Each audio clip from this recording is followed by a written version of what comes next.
जाते वही लोग हैं जो लड़कियां छेड़ते हैं। आपने ऐसी ताकत बनाई, बेचारा मंदिर मंदिर जा रहा है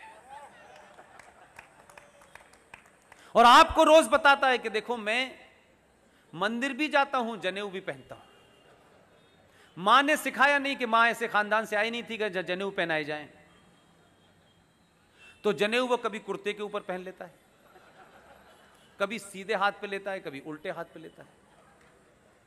इस समाज ने जरा सी जागृति में, समाज नहीं, आपने राजनीति का पूरा एजेंडा ही बदल दिया। इसलिए आपके प्रधानमंत्री ने बहुत काम जो साइलेंटली किए हैं उसकी चर्चा हम नहीं करते हैं, वही बहुत बड़ी बात है। एक छोटी सी घटना है, हम सब भूल गए होंगे। वो फर्स्ट टर्म में जब आए थे तो एक काम उन्होंने किया था, उन्होंने कहा कि आप किसके बेटे हैं। यह सत्यापन, यह अटेस्ट कौन करेगा? मेरे पिताजी का नाम स्वर्गीय बलदेव प्रसाद है, मैं उनका पुत्र हूं। इस सच्चाई को दुनिया में अगर कोई जानता है तो मेरी मां जानती है कि मां के अलावा नहीं पता हो कि मेरा पिता कौन है। मां ने जिसको बता दिया है ये तुम्हारा पिता है, हम पिछले कई सालों से उसको अपना पिता मानते हैं। मेरी मां जीवित है। ये जो कहा गया कि आप किसके पुत्र हैं, आप अपना एफिडेविट दें, आप अटेस्ट करा के लाएं कि आप किसके बेटे हैं, तो ये डीएम साहब को कब पता चला कि मैं किसका पुत्र हूं? वो कहां खड़े होकर देख रहे थे? ये मजिस्ट्रेट को कैसे पता चला? ये अंग्रेजों ने आपको ह्यूमिलेट करने के लिए प्रथा चलाई थी कि अंग्रेज अफसर बताएगा कि आप किसके पुत्र हैं। उसको क्या पता मैं किसका पुत्र हूं? ना मेरे बाप को देखा, ना मेरी मां को देखा। लेकिन इस सरकार ने कहा कि आप अपना सर्टिफिकेट खुद अटेस्ट करें। यह बहुत छोटी सी घटना है, लेकिन कितने बड़े गर्व की बात है। मैं बताता हूं ना मेरा पिता कौन है, यह मजिस्ट्रेट कैसे बताएगा यार? इसकी क्या औकात है कि यह बताएगा कि मैं किसका बेटा हूं?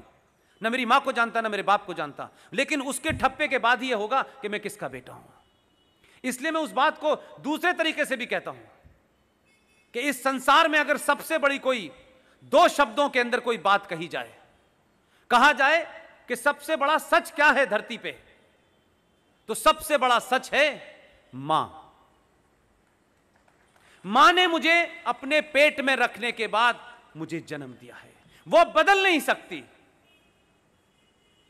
और विश्वास नाम का अगर कोई शब्द है जिसे एक ही शब्द में कहा जा सकता है तो उसका नाम है कि मां जिस आदमी को कह देती है कि ये तुम्हारा बाप है, जीवन भर हम उस पर विश्वास कर लेते कि ये हमारा बाप है, सवाल नहीं पूछते। ये बात अलग है कि अगर पहले बात होती तो केजरीवाल जरूर प्रूफ मांग लेता। तो छोटी छोटी चीजों से आपके अंदर कैसे स्वाभिमान जगे, कैसे आपको अपने होने का असर लगे। आप सुपीरियर किन को मान रहे हैं? अंग्रेजों को।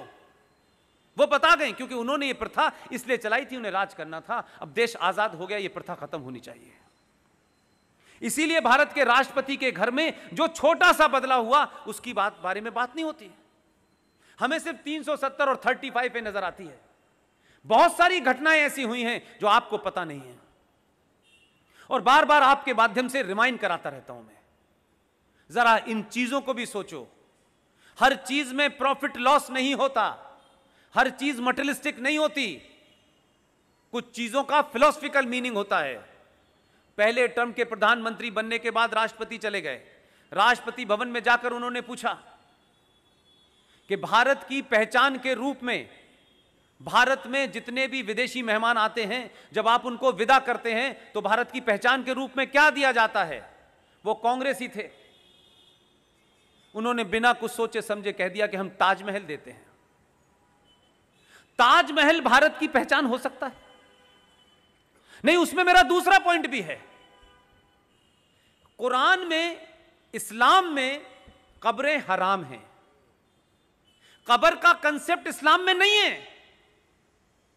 ये जो देश भर में जमीन घेरने और इस्लामिक दुकान चलाने के लिए और इस्लामिक आइडियोलॉजी को फैलाने के लिए ये जो कब्रिस्तान बने हुए हैं कि यहां इसका कब्रिस्तान है, वहां उसका कब्रिस्तान है, कब्रिस्तान का कंसेप्ट इस्लाम में नहीं है मेरे भाई।